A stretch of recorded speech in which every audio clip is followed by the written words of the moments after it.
I found this big girl at a local antique store and I thought I would give her a revive. Now I'm going to start off by washing the frame. I know there's so many nooks and crannies in this, but I got to tell you, in order for the paint to stick really, really well and not give you any issues, I generally wash it with water and Dixie Belle's White Lightning. What that does is remove any residue, any grease. I don't know where this has been hung. It's probably 50 years old or more. And you just never know, right? So it's always better to err on the getting it clean first. So I wash it with the White Lightning. It's a granular powder you put with water, and then I rinse it with a clear water. Then I let it dry. So here we are putting a real thin coat of paint on. This is going to be a buildable kind of look. So when you have a piece that has all these fun peaks and valleys and ridges, and it's really fun to transform into paint. So I have the color in my dish here is a chalk paint by Dixie Belle called Burlap. It's kind of a tan color. It doesn't matter what brand of chalk paint you use. I just happen to use Dixie Belle. I do retail it. If you'd like to purchase it, I'll put the link in the description. But basically, you just need a little bit of paint. So I am taking a smaller brush that's kind of fat at the end, and I am just dipping my brush into the paint and kind of offloading it, meaning I'm dipping it and I'm kind of smushing it down so that it's not super saturated. The beauty about a mirror like this is that you don't have to get into every single nook and cranny. This is a much better view. I am just letting my brush glide over the top, and that is allowing it to have a super old look. Look at how it's just, see how that brown and the stuff that's behind it kind of pops through? You guys use that to your advantage. Use that and make your pieces look so magnificent. So just a little bit of paint just gliding over the top. It doesn't have, you're not trying to saturate, you're not trying to fill in all those ridges because it's better not to. It looks so much better and antiqued. And when you do layers like I'm going to, I'm basically going to do 3 different colors: a tan, an off-white, and a lighter white. So basically they're all in the same color family, and what that's going to do is give it a plaster look. This color are 2 colors. One is drop cloth, which is more of a tan white, and then sawmill gravy, which is a gray tan white. Now, I know it sounds weird that you're going to use 2 super light colors, but I've got to tell you, by doing that, you will give your piece more depth.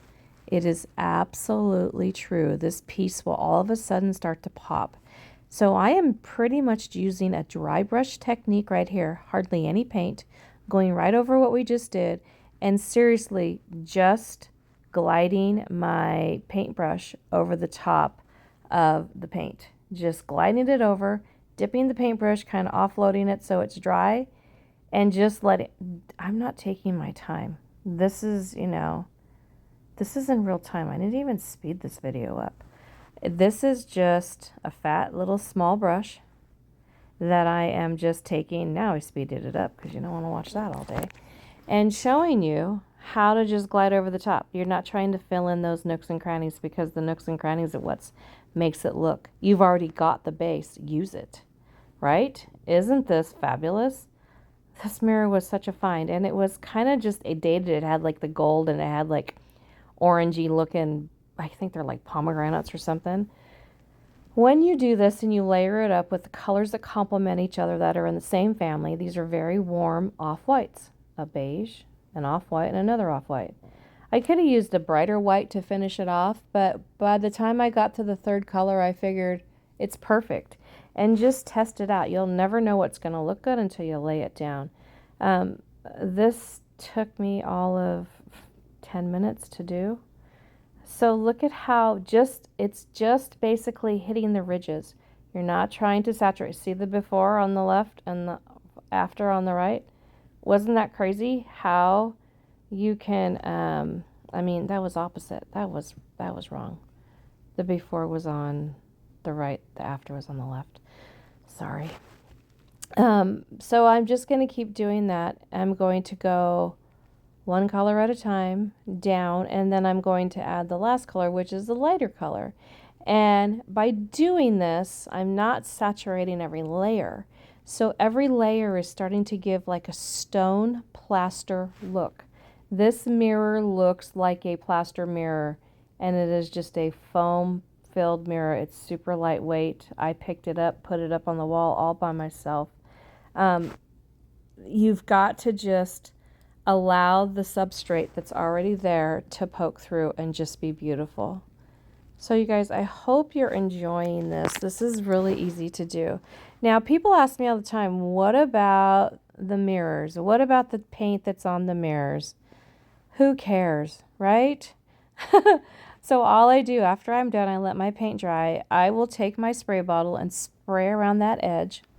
And I will take a flat razor blade and I will just run it around the edge, and all that paint will come right up. If you get the paint a little bit wet, it will help so you don't have to try so hard and scratch your mirror. Now I decided to take a piece of sandpaper. At first I grabbed a piece of 220, which wasn't rough enough. Then I had to grab a piece of 150 and just sand a little bit. This is not a wooden mirror, it's a plastic mirror. But I'm just sanding down that first top layer to show the gold or the whatever's underneath there.